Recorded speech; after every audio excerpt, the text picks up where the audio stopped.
Jonah Thorne looked out the window of the starship as it glided through space. The stars outside seemed brighter today. Maybe it was because this mission was unlike anything humanity had ever done before. He wasn't a soldier or a politician. He was just an engineer, but Earth had chosen him to be their representative to the Illyrian Empire. A powerful alien civilization that had finally opened its gates after centuries of silence. He didn't know why they picked him. Maybe it was because he spoke simply. Maybe it was because he smiled when things were hard. Or maybe because he always listened. The Illyrian planet Varelia came into view. It was beautiful, shining like a pearl with floating islands, silver, seas and towers made of light. Jonah's breath caught in his throat. He wasn't sure if it was fear or awe. When he landed, tall, glowing beings greeted him. Their skin shimmered with soft colors, their eyes deep and wise. None of them spoke. They simply bowed and led him forward. And then he saw her. Princess Lyrea. She stood at the top of the crystal stairs, her long silver gown flowing behind her. Her skin shimmered in soft pink and gold, and her hair floated like sunlight in water. She looked like a dream from another world.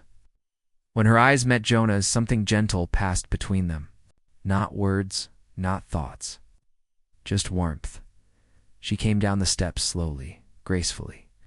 "Welcome, Jonah Thorne," she said, her voice like soft music. "We've waited a long time." Jonah bowed awkwardly. Thanks. It's an honor, really." Rhea tilted her head and smiled. "You are different from what I expected." He chuckled nervously. "Good different or bad different?" She didn't answer. She only smiled again and turned to walk back toward the palace. "Come, let me show you. Our world." The palace was like nothing Jonah had seen. Walls shifted colors with emotion. Hallways sang as people walked. The gardens glowed with flowers that opened only when spoken to.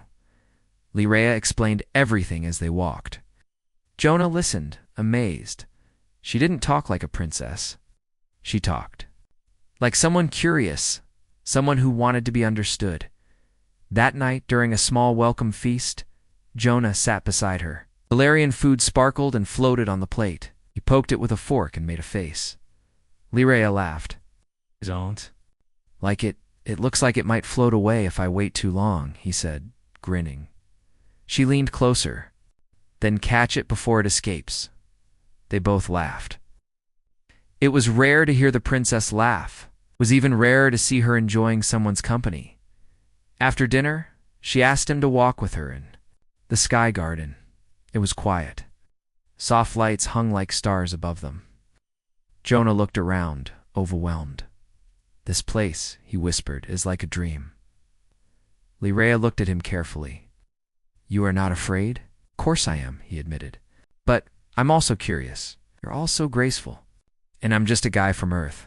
I fix engines and burn toast." She smiled, but her eyes turned serious.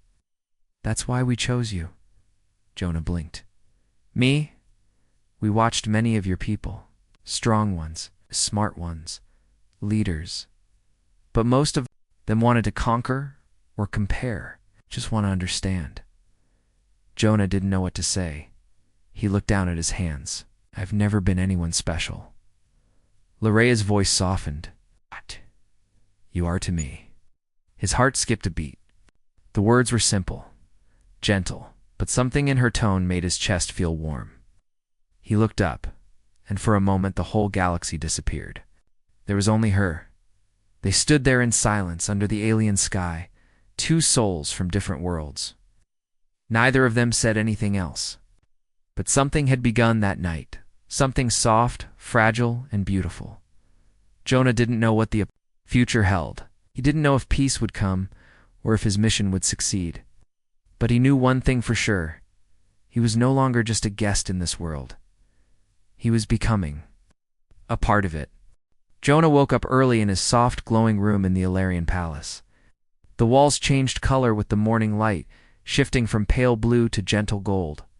He sat up, still amazed that this was real. It had been 3 days since he arrived on Varelia, and every moment still felt like a dream. He got dressed in the elegant robes they had given him, light and smooth like air. As he stepped outside, An Illyrian servant greeted him with a respectful nod and handed him a fresh fruit that sparkled like a star. Jonah took a bite and smiled, sweet and cool like eating sunshine. Princess Leorea was waiting for him near the Illyrian silver lake that floated above the palace. She wore a flowing robe that shimmered like morning dew. Her smile made Jonah's heart feel lighter. "Good morning, Jonah Thorne," she said warmly. "You can just call me Jonah," he replied, smiling. Back, "Then you must call me Leorea," she said softly. They walked together beside the lake. The water didn't touch the ground. It floated mid-air, calm and glowing. Small glowing birds flew low over it, singing quiet songs. "I've been thinking about Earth," Leorea said. "About your people. You build cities, ships, and machines. But what do you build for your hearts?" Jonah paused. "That's a good question. I think we try. We have art, music, family. But sometimes we get too busy with survival, with success. We forget to feel." Leorea nodded thoughtfully. "Here, we're taught to hide our emotions. Too much feeling is considered dangerous." "But don't you feel things anyway?" Jonah asked. "All the time," she whispered. "Especially." Now, Jonah didn't ask what she meant. He just smiled quietly. Later, Leorea brought him to a special place, the Echo Garden. It was hidden behind crystal walls, and only the royal family was allowed there. The moment they entered, Jonah felt something change. The air was warm, full of music he couldn't hear, but somehow felt. Flowers of every shape floated in the air, spinning slowly like stars. Lyra stopped walking and looked at Jonah. "This garden shows truth," she said. "It responds to emotions. If your heart is open, the flowers bloom brighter. If it's closed, they fall." Jonah took a slow breath and stepped forward. Nothing happened at first. Then, slowly, one by one, the flowers began to glow, pink, soft blue. They turned gently toward him and opened like they were smiling. Leorea's eyes widened. "Even I've never seen them glow like this." Jonah looked at her in surprise. "What does it mean?" She stepped closer. "It means your heart speaks louder than your words." They stood in the center of the garden, surrounded by living light. Jonah had never felt this way before, safe, accepted, and seen. "I don't understand why you're spending so much time with me," he said quietly. "You're a princess. I'm just a visitor." Leorea looked into his eyes. "You're not just anything. You're the first person I can truly speak to." Jonah's throat felt tight. He wanted to say something deep, something meaningful, but all he could say was, "I'm glad I met you." She smiled. "So am I." That night, Jonah lay awake in his room, staring at the glowing ceiling. His thoughts were spinning. Leorea wasn't just kind or beautiful. She was brave enough to share her heart in a world that didn't always allow it. He thought about Earth, his old apartment, his coffee machine, the loud streets, the people always rushing. And then he thought about this place, quiet gardens, floating lakes, a princess with gentle eyes. He was starting to feel something he never expected. He was starting to feel at home. The days passed gently on Varelia, and Jonah found himself changing. He no longer felt like a stranger. The palace no longer felt too quiet or too shiny. It began to feel peaceful, like a place that understood him without needing words. Each morning, Princess Leorea invited Jonah to explore a new part of her world. They shared long walks, soft conversations, and silent moments where their eyes said more than anything else. But Jonah knew something was growing between them, something he didn't fully understand. One evening, when the twin moons of Varelia were rising in the lavender sky, Leorea called for Jonah with a quiet smile. "I want to show you something special," she said. He followed her through glowing hallways and past, whispering crystal doors until they reached a place he hadn't seen before, a garden hidden behind a curtain of silver light. Leorea placed her hand on the wall. The light rippled and opened, revealing a secret space. It was quiet and magical. Floating petals sparkled in the air, and the ground was covered in soft moss that glowed gently under their feet. The sky above was open, filled with stars. A soft breeze moved through the leaves like a sigh. Jonah looked around, amazed. This place is beautiful. This is my private garden, Lyraea said. No one else comes here, not even the royal guards. He turned to her, surprised. Then why did you bring me? She looked down, her voice gentle. Because I wanted to be with you, away from everything else. They walked in silence for a while, listening to the soft hum of life around them. Jonah felt nervous, but calm at the same time. Like his heart was standing still and racing together. Finally, Lyra stopped near a glowing tree with silver leaves. Jonah, may I ask you something personal? Of course, he said softly. Have you ever loved someone? Jonah paused. The question felt like it came from deep inside her. I thought I had, he said slowly. But it was never like this, not like what I feel now. Lyraea looked into his eyes. And what do you feel now? He hesitated. Safe, seen, important, like maybe I matter. Not because I'm clever or strong, but just because I'm me. Her eyes shimmered with something deep and warm. That's exactly how you make me feel. Jonah felt his breath catch. Lyraea stepped closer. Jonah, I've lived in this palace all my life. I've smiled for the people, spoken the right words, and hidden my feelings like I was taught. But since you came, I don't want to hide anymore. The stars above them glowed brighter, as if listening. She reached out, gently holding his hand. I love you, Jonah. For a moment, time froze. The wind, the stars, the garden all stood still.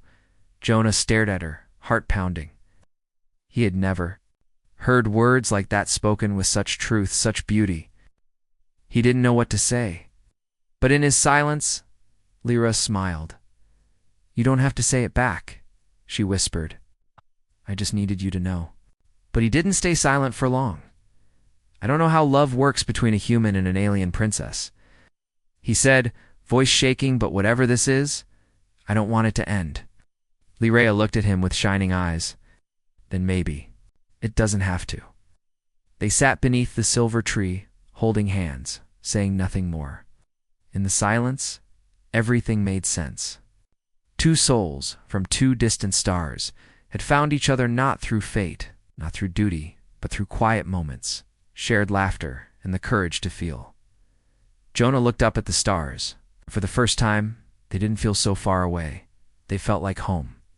The celebration hall was filled with light, music, and calm voices. Long silver tables stood beneath floating orbs that glowed with gentle warmth. The peace talks between Earth and the Illyrian Empire had reached their final stage, and Jonah sat among leaders, scientists, and advisors from both worlds.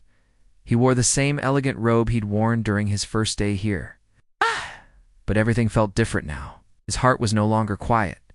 It beat with questions, with memories of starlit walks, and of a princess who had told him she loved him. Lyraea sat at the other end of the long table, wearing her royal gown. Her crown glowed faintly, and her eyes were cummed, not distant. Whenever Jonah looked at her, she looked back. Just a flicker. Just a soft glance. But it said more than words. Ambassador Velrin, the lead Illyrian advisor, spoke first. We welcome peace with the people of Earth. Our technology, knowledge, and harmony are gifts we wish to share, with care and respect. The Earth representative, a sharp-eyed woman named Dr. Kelso, nodded. And we hope for cultural exchange, growth, and long-term cooperation. Our histories are different, but our hopes are not. Everyone clapped softly, the Illyrian way of showing agreement. But Jonah felt a weight inside his chest. He was the one who had to give the final recommendation. Not as a politician, but as the person who had lived both lives Earth and Illyria. He was the bridge. After the meeting, he walked alone in the palace garden. His thoughts were loud. What would his decision mean for both worlds? If he pushed too far, Earth might grow afraid. If he stayed too quiet, Illyria might feel unseen. And somewhere in the middle was Lyraea. She found him sitting on a bench made of soft stone, under a tree with hanging lights. You're quiet, she said. I'm thinking, he replied, about Earth. He nodded. And about you. Lyraea sat beside him. You're carrying too much. Jonah let out a deep breath. Everyone expects something. Earth wants trade, science, safety. Ilaria wants trust, care, and patience. And you. You told me you love me. That changed everything. Laraya's voice was soft. I didn't say it to change you. I said it because it was true. Jonah turned to her. Then what happens now? She looked up at the sky. You finish your mission? You help both sides? Understand each other. And then you decide where your heart wants to go. He blinked. What if I don't know? She gave a small smile. Then take your time. But remember, if you leave, I'll understand. And if you stay, I'll never let you feel alone. Those words hit him like a wave. Soft, but strong. Reached for her hand. You've given me something no one ever has. What's that? Reason to think about forever. They sat together in the soft light, hand in hand, not as a princess and a guest, but as two people caught between choices, held together by something delicate and real. Later that night, Jonah stood at the window of his room, looking out over the glowing city. His heart was heavy with decisions, but somewhere inside a voice was growing louder. It wasn't telling him what to do, but it was reminding him that sometimes love isn't a distraction. Sometimes love is the answer. The next morning, the skies over Varelia were painted in soft shades of pink and gold. The sun rose slowly, casting a calm glow over the palace. But Jonah Thorne didn't feel calm inside. His mind was filled with questions he didn't know how to answer. He stood alone at the edge of a floating balcony, staring at the stars that still lingered in the sky. Somewhere far out there was Earth, his home, his past, his people. But here, in this palace, he had found something else, something he never expected. Love, Lyra. He held a message pad in his hand.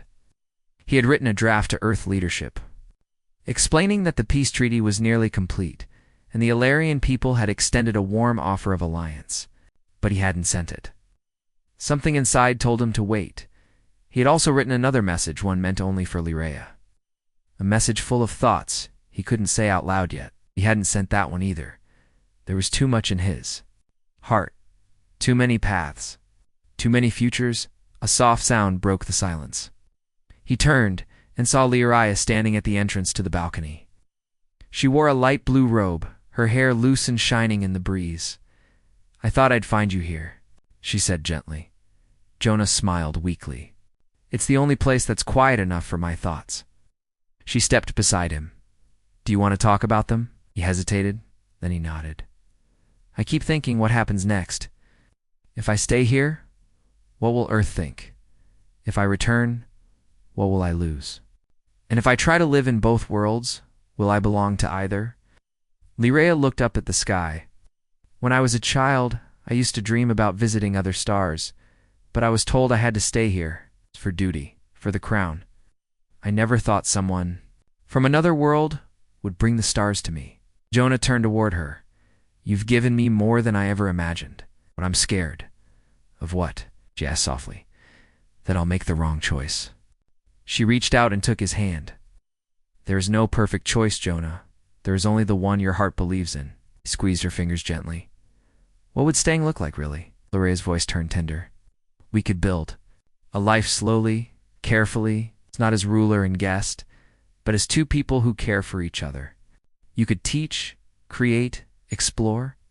I would walk beside you, not above, not behind. Jonah's eyes filled with emotion. It sounds like a dream. Then maybe, she whispered, it's time to start dreaming out loud. Later that day, Lyra took Jonah to a place she had never shown anyone. A small, quiet hill overlooking the glowing valleys of her world. There stood a small home made of crystal and vines, still unfinished. My mother had this built, she said. She wanted a place to escape the palace, but she never used it. She was too afraid to live simply. Jonah stepped inside. The house was quiet and warm. Light poured in through soft glass. It didn't look royal. It looked real, he imagined. Waking up there, cooking food, laughing with Lyra, maybe planting a garden, Maybe teaching the Ilarian children about Earth. Maybe even starting a new kind of family, one the galaxy had never seen before. He turned back to her. Is this where you want us to be? She nodded. Only if you choose it. Jonah didn't speak, but something inside him shifted. That night, sat under the stars and looked at both messages again. One for Earth, one for her, and he knew very soon he would have to send one of them. The stars over Varelia were brighter than ever that evening. The sky looked like a soft painting, deep blue, filled with glowing points of light that blinked slowly, like they were breathing. Jonah stood on the same quiet balcony where he had thought so much in the past few days, but tonight felt different. He had spent the day walking the palace gardens alone. He'd eaten quietly. He had smiled at people, but only softly. His mind wasn't racing any. Rit was listening. Listening to the stars, listening to his heart. Behind him, the doors opened gently. He didn't turn right away, but he knew who it was. Lyra. Yeah. She walked toward him with slow, graceful steps. Her robe shimmered like water under the moonlight. Her face was calm, but her eyes held a question, one she hadn't spoken out loud. Yet I didn't want to disturb you, she said. You're never a disturbance, Jonah replied, still facing the stars. She stood beside him, their shoulders almost touching. For a long moment, neither of them spoke. The silence between them wasn't heavy. It was soft, like a quiet song only their hearts could hear. Do you know what I realized today? Jonah said at last. What? I've been waiting for something to push me toward the right answer. A sign, a voice, anything. But the truth is, the answer was already here. I was just scared to listen to it. Lyra turned to look at him, her eyes gentle. I keep thinking about Earth, he continued, about the people I'd leave behind. My small apartment, my favorite cafe, my sister's silly jokes. And I'll miss those things. I really will. But, she whispered, but then I remember what I've found here. The way you look at me like I'm not just a guest, but something more. The way this world feels like a beginning, not an end. And I realize, I don't want to run from it. Voice trembled slightly. Are you saying what I think you're saying? Jonah turned to her fully now, his eyes shining under the stars. I'm saying I don't want to go back. Not because I don't love where I came from, but because I love what I've found here even more. Lyra blinked. Single tear slipped down her cheeks, soft, glowing like a pearl. Jonah reached out and gently wiped it away. She smiled through the tears. You listened to the stars? I listened to you, he said. And I listened to myself. He pulled out the message pad and showed her both messages, one to Earth, one to her. This one, he said. Tapping the message to Earth, I've rewritten 5 times. It's full of reports, plans, and careful words. Then he tapped the second message, the one meant for her. This one, he said, I wrote only once, and every word still feels true. Lyra took the message pad and read the short note. Aloud, if I stay, I won't ask for a crown or a title. I'll just ask for a place beside you. To grow, to learn, to love. Let's build something new together. She looked at him with wide eyes. Are you sure? She whispered. I've never been more sure, Jonah said softly. She took both his hands and held them tight. Then stay. Not just as a guest. Stay as someone who belongs. He smiled. Forever? Forever, she whispered. Above them, the stars twinkled brighter. And below, the palace lights glowed with new colors, as if the whole world had just taken a deep, happy breath. Jonah had made his choice. Not out of fear, not out of duty, out of something rare, something strong. Love. The news of Jonah's decision traveled quickly through both worlds, Earth and Ilaria. People were surprised, some were confused, but most were hopeful.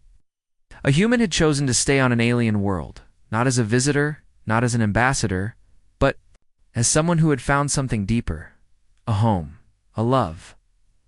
Jonah stood beside Princess Lyra on the high balcony of the palace, where the view stretched over glowing gardens, silver lakes, and floating towers.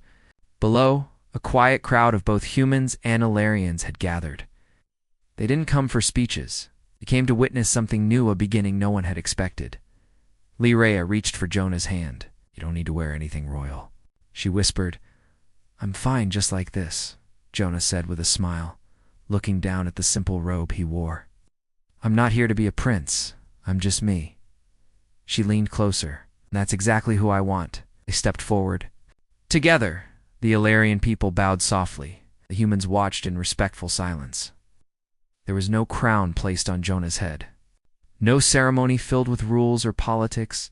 Instead, Rhea turned toward him and said, in a voice both gentle and strong, "This is my choice not as a ruler, but as someone in love. Stay with me, not just today. Not just until peace is signed, but forever." Jonah looked into her eyes. They weren't glowing with royal power. They were just warm, real, loving. He smiled, holding back emotion. "I've already stayed, Rhea. My heart never left." The crowd didn't cheer. That wasn't the Illyrian way. Instead, they glowed, literally. Their skin shimmered in soft light, a sign of shared emotion. Across the balcony, across the gardens, across the city, lights sparkled, gently in every direction. Peace wasn't just made in a treaty. It was made in hearts. Days passed, and Jonah began a new life. He moved into the small crystal house overlooking the glowing valleys Rhea often visited in the early mornings, bringing fruit and stories. Sometimes they planted flowers together. Sometimes they sat in silence. Everything felt simple, and everything felt full. Jonah started working with young Illyrian learners, teaching them about Earth's ways. In return, they showed him how to hear music and light, and how to understand silence. It was a life that didn't exist in any book. It had never been written before. They were writing it together, page by page. One evening, Jonah sat beside Rhea in their quiet garden. The stars above were clear. Soft wind passed through the glowing leaves. "Do you miss Earth?" she asked gently. He thought for a moment. "I miss pieces of it. My sister's laughter, the smell of rain, the old songs I used to hum." Rhea leaned her head on his shoulder. "I wish I could give those back to you." "You've already given me more," he said softly. "You gave me something I never had before." "What's that?" "Forever that feels like home," she smiled. They sat like that until the stars faded into morning. No one disturbed them. The world had finally become quiet, not because there was nothing left to say, but because everything had already been understood. Jonah had arrived on Varelia as a stranger. He stayed as something more, a bridge, a partner, a soul who listened and loved. And when the stars above whispered to the galaxy about what had happened here, they didn't speak of war or fear or distance. They spoke of a simple truth. The alien princess said she loved him, and he chose to stay forever.